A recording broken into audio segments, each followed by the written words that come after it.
regreso para revisar el acontecer internacional. Soledad, bueno, ¿cómo le va? Buenas tardes. Muy buenas tardes, ¿cómo están? Tenemos novedades de Venezuela porque ya representantes del gobierno como de la oposición ya confirmaron que van a retomar los diálogos bajo la mediación del gobierno noruego con el fin de tratar de encontrar una salida a la crisis que afecta a ese país. Recordemos que durante mayo habían estado llevando a cabo conversaciones en Noruega, sin embargo no lograron ningún resultado concreto y esas conversaciones estaban congeladas ahora después de la muerte del capitán de corbeta Rafael Acosta, que murió bajo acusaciones de tortura. La oposición denuncia que fue asesinado y que estaba en condiciones paupérrimas en la cárcel. Lo que sí hay escepticismo respecto a si estas conversaciones van a llegar a buen puerto, porque todavía sabemos que hay desconfianza entre ambas partes, son conversaciones que no se dan en un contexto fácil. Todavía ambos bandos se siguen viendo como ilegítimos y no han dado señales de que vayan a ceder en algo. Por un lado, Juan Guaidó volvió a plantear que los diálogos no van a resultar si es que no se acoge su petición de elecciones libres, fin a la usurpación y gobierno de transición, y que fue lo que vimos la semana pasada después del informe de la alta comisionada Michelle Bachelet, que el gobierno de Nicolás Maduro sigue sin reconocer la crisis humanitaria dentro de Venezuela. Y además dentro de cada grupo también hay voces distintas, algunas que plantean abrirse a concesiones y otras que dentro de la oposición, por ejemplo, dicen que con el diálogo el gobierno de Nicolás Maduro solo busca ganar tiempo y que abrirse a las conversaciones finalmente es capitular en sus objetivos. Ahora, solicitar este TIAR que ha denominado la OEA, definitivamente podría servir de algo porque Venezuela se había retirado de este tratado. Sí, es el Tratado de Asistencia Recíproca, Tratado Interamericano de Asistencia Recíproca, un tratado que hace años Venezuela se había retirado y que para que pueda hacerse efectivo se necesita la aprobación de la OEA. Ahí habría que ver cuál es su respuesta. Pero eso ya lo solicitaron. Pero para que entendamos de qué se trata, Guaidó dijo que lo va a solicitar.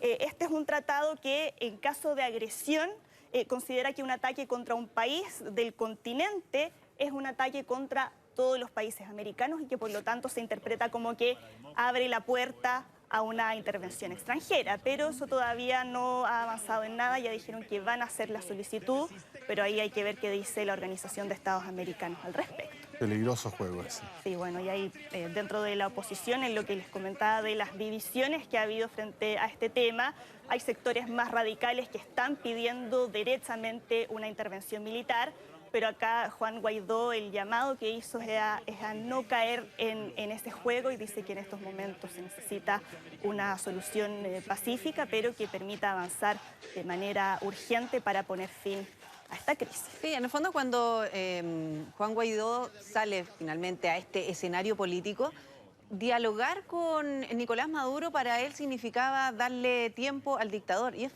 finalmente lo que ha ocurrido hasta ahora. Pero también ellos pensaban que una salida rápida de Nicolás Maduro podría ser más fácil y en el camino se han dado cuenta que en realidad no es tan así. Y por eso ahora dicen que están más abiertos a explorar mecanismos que en un comienzo habían descartado, sí, como el diálogo. Creo que están todas las cartas sobre la mesa. Sí. A esta altura nada es ajeno a la causa final, digamos, que es terminar con elecciones libres, ¿no?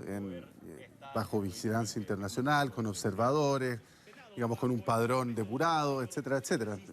Y cualquier camino que conduzca para allá, yo creo que Juan Guaidó lo está tomando, independiente de si eso implica comerse sus declaraciones previas. Claro, hay que ver si es que el gobierno estaría dispuesto a ceder ante una exigencia como esa. Claro. Hasta el momento eso es lo más difícil. No lo hemos visto y es lo más difícil. Vamos ahora a Grecia, donde vivieron su primera elección después del rescate financiero, un país que ha estado golpeado por la crisis y donde ganó el partido Nueva Democracia, el partido conservador, por una diferencia de 8 puntos sobre Syriza, la coalición del primer ministro saliente Alexis Tsipras en 2015.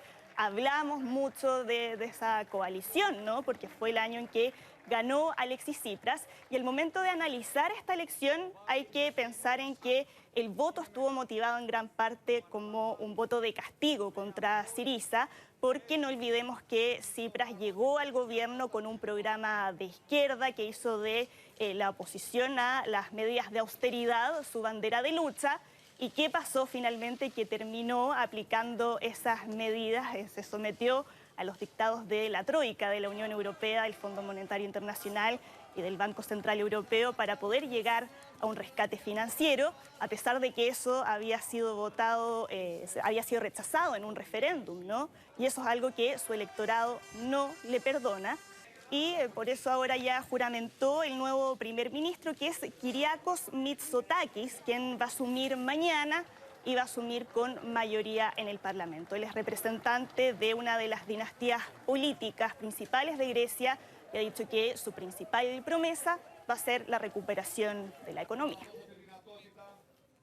Bien, y vamos ahora a Irán, porque tal como lo habían prometido, anunciaron su enriquecimiento de uranio en un 4,5%, ya empezaron a enriquecer. Y para poner esto en contexto, este es un porcentaje que está prohibido en el acuerdo nuclear de 2015, pero está al mismo tiempo por debajo del 20% al que Irán enriquecía antes de la firma de ese pacto del que sabemos que Estados Unidos se retiró. Y es muy por debajo del 90% que se requiere para fabricar una bomba nuclear. Tal como ya lo hemos comentado acá, el objetivo de todo esto es poder presionar a la Unión Europea para que cumplan con sus compromisos y ayuden a crear algún mecanismo que permita sortear las sanciones de Estados Unidos para que así Irán pueda ver los beneficios que le significó en su momento la firma de este pacto. Dijeron desde Irán que si no ven ningún avance, dentro de 60 días van a volver a aumentar el enriquecimiente de uranio. Básicamente la negociación, ¿no? El tira y afloja, un tono algo medio chantajista, ¿no? Esta declaración de Irán. Pero también lo que busca es desafiar a Estados Unidos y estas sanciones tremendas que le ha impuesto a la economía de ese país, que está sufriendo mucho por esas sanciones, pero por otro lado también lo desafía a Estados Unidos a llegar a un acuerdo. Se está enriqueciendo uranio, que es precisamente lo que no quiere nadie en la región, menos Estados Unidos. En algún tipo de acuerdo tendrá que llegarse.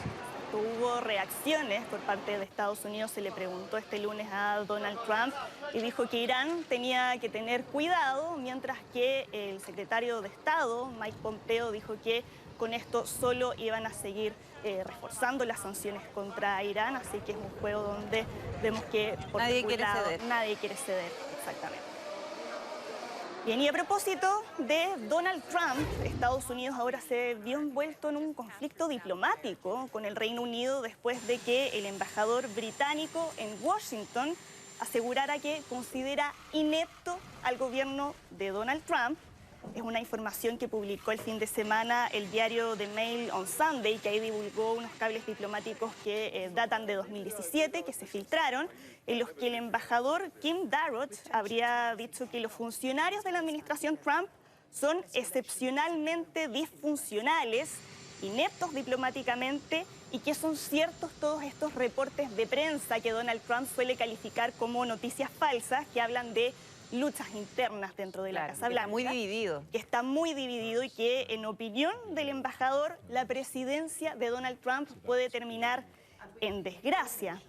La respuesta desde la Cancillería británica no hace ninguna, no desmiente la veracidad de esos mensajes, pero solo dijeron que las opiniones de los embajadores no reflejan la opinión ni de los ministros ni del gobierno, que las relaciones con la Casa Blanca siguen siendo positivas, según ellos, y que van a iniciar una investigación para ver quién filtró esta información que es tan delicada y tan comprometedora al mismo tiempo para el gobierno británico. Es que eso es lo más preocupante, dentro de todo, es saber cómo se filtra esa información, porque pudo haber sido una información incluso más delicada y que involucre al gobierno británico. Claro, y también, bueno, ahora todo el debate ha estado centrado en cómo se puede filtrar una información de ese tipo, y hay algunas hipótesis que apuntarían a que con esto lo que quieren es forzar la salida del embajador para que pongan a alguien más alineado con los pensamientos de Trump, más en la línea conservadora o euroscéptica. Así que ahí hay que ver bien qué es lo que dicen las investigaciones. Pero también nos surge la duda de cómo el embajador ahora va a poder seguir haciendo su trabajo con estas declaraciones Súper difícil. tan poco diplomáticas. Sí, ¿no? además que el embajador tiene una tremenda trayectoria, no es cualquier persona. Ya lleva más de 30 años dedicado a esas labores y por eso esta trayectoria se ve muy desprestigiada después de todo esto. Y vamos con una de las imágenes impactantes de esta jornada, que es este crucero en Venecia, que estaba por salir de la laguna de Venecia, pero por el mal tiempo vemos que perdió el control y casi choca con un yate que estaba ahí atracado. Se trata del crucero Costa Deliciosa, que tiene capacidad para unas 3.000 personas. Y en medio del sistema frontal que afecta actualmente a Venecia con vientos muy fuertes, con lluvia, protagonizó este incidente que generó muchísimo pánico entre la tripulación del yate, que lo primero que hacen es tratar de escapar y saltar hacia el muelle. Finalmente el remolcador del crucero evitó un accidente y lo pudo llevar sin ningún problema hacia la salida de la laguna. Sí, qué impresionante la imagen porque de verdad estuvo muy cerca de ese yate y me imagino que los pasajeros también pasaron momentos muy angustiantes mientras no sabían para dónde iba el buque. Estaba muy cerca de un restaurante. Sí, estaba ahí cerca, es un lugar que está cerca de la Plaza San Marcos en Venecia. Y recordemos que además este no es el primer incidente que se registra en las últimas semanas en el mismo lugar, porque hace solo 5 semanas hubo otro crucero que se vio involucrado en una situación parecida, cuando primero chocó contra un muelle, luego embistió a otro barco que había más en el lugar. peligroso que crucero suelto. Sí, bueno, hubo 4 heridos, ahora afortunadamente no hubo ningún lesionado. Pero esto también ha abierto el debate dentro de Venecia de cómo la industria de los cruceros de alguna manera genera daño en una ciudad que se ha visto muy desbordada por el turismo en los últimos años y que los ha obligado a tomar algunas medidas para poder controlarlo. Sí, son barcos tan enormes que finalmente también hay que evaluar si es que es recomendable que se acerquen a Venecia y probablemente a lo mejor bajar las dimensiones, pero algo debe pasar porque es muy raro que en 2 oportunidades, ¿qué será? ¿Entramos un mes? En un mes, Sí, claro. 5 semanas. Sí, haya ocurrido lo mismo. Aunque al anterior creo que tuvo problemas con los frenos, un problema mecánico y no podía frenar. Esa era una de las hipótesis Y se cortaron las que se cadenas. estaban investigando. Y además, bueno, esto genera un daño a los cimientos de la ciudad, que es una ciudad que sabemos que se inunda con frecuencia. Sí. Entonces ahora están tratando de ver si es que hay algún denominador común entre estos dos incidentes. Para que se hagan una idea, el crucero mide 300 metros de alto, mientras que el yate 50 metros. Ahí vemos claramente la diferencia. Tremendo. Pero Y bueno, y Venecia es una ciudad que se ha ido quedando cada vez con menos habitantes, por lo menos en su casco histórico. Claro. Sí, como el 10%.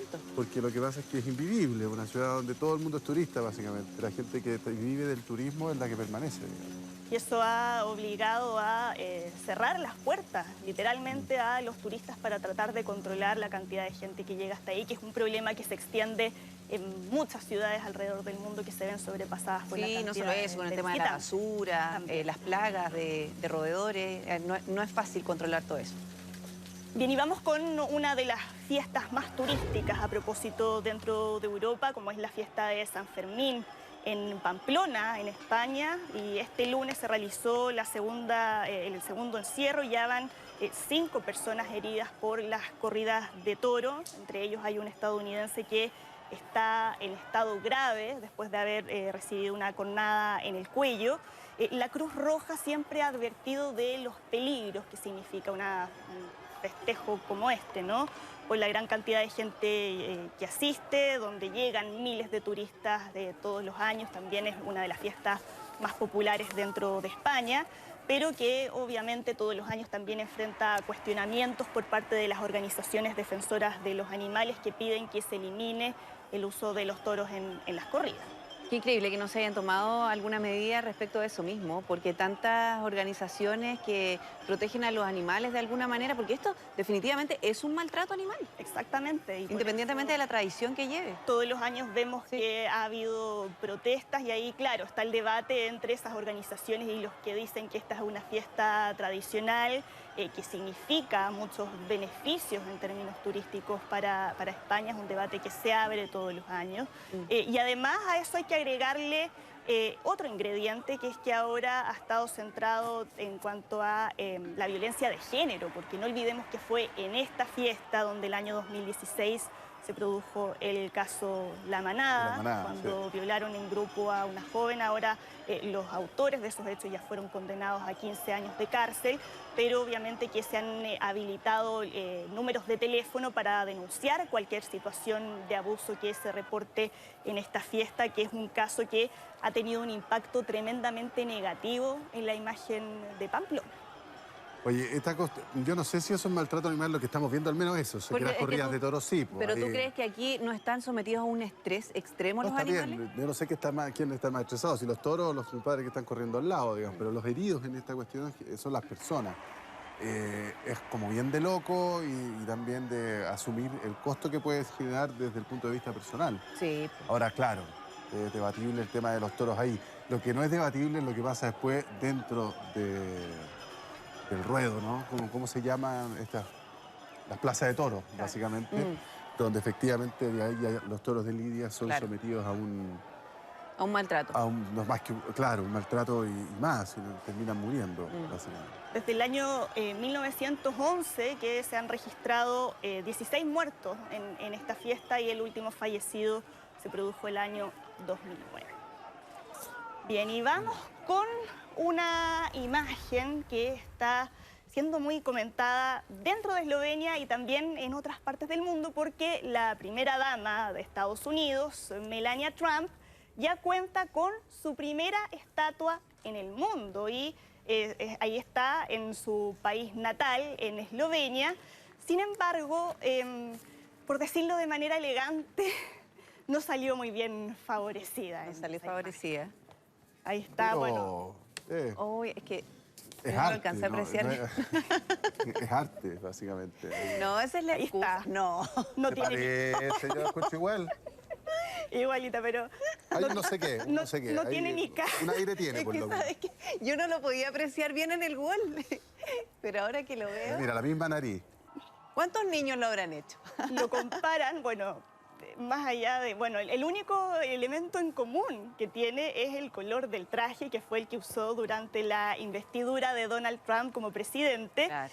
Revisemos bien cómo fue la historia de la construcción de esta estatua. Esta es una estatua de tamaño natural y que está en las afueras del pueblo de Sevnica, que es el pueblo natal de Melania. Está hecha en madera en bruto, con una motosierra, la cortaron. Y quien está detrás de esta idea es un artista conceptual, un artista estadounidense, que dice que la idea era poder generar un diálogo con la situación política de su país y que, aunque reconoce que físicamente no se parece mucho... Ah, qué bueno. Lo reconoce, pero dice que a él le parece una estatua hermosa. Algo que difiere de la opinión de los habitantes de este lugar, que dicen que es una obra vergonzosa, fueron el calificativo que usaron. De Picasso decían lo mismo cuando hacía Un incomprendido. surrealista. No, mira, los ojos. Pero lógico, o sea, el artista plasma lo que él quiere plasmar y no tiene por qué ser una réplica exacta. El único mérito que le doy yo es haber hecho eso solo con una motosierra. Además, sí, porque es bien tosca la herramienta. Bueno, pues esa era la idea. Y bueno, y ahí él comentaba que la única exigencia que le habían planteado era que el traje fuera del mismo color que el de Melania Trump. Sin embargo, más que el parecido físico, las comparaciones han apuntado a que se parece más a la pitufina o a un espantapájaros. No sé ahí con cuál versión se quedan ustedes. Mira, pero... si es espantapájaro al menos va a ser útil. Pero también las comparaciones con el Ecce Homo. ¿Recuerdan la restauración? Cualquier cantidad. Se parece pero el restaurado. El restaurado, claro. Se parece mucho y bueno... ¿Y ella no ha dicho nada? Ella no ha dicho nada Debe hasta estar ahora. orgullosa. ¿Qué irá a decir? Debe estar orgullosa de su pueblo natal, le tengan una escultura. Pero esperan que, bueno, desde que Melania Trump llegó a la Casa Blanca, que su pueblo natal ha experimentado un aumento de los turistas que llegan hasta ahí. Han Mira. hecho distintos tipos de souvenirs relacionados con la figura de Melania Trump, desde zapatillas a miel, y ahora con esta estatua y todo lo que está La dando mejor que hablar, postal. es la mejor publicidad que le pueden hacer a pueblo. Eslovenia y A sacarse la este foto. pueblo en Sí, particular. Sí, porque Claramente. igual me saco una foto. De todas maneras. Sí, obvio. Muchas gracias, Gracias. Sole. esté muy Muchas gracias, Sole. Todo genial eso. Vamos a un corte. Ya estamos de regreso.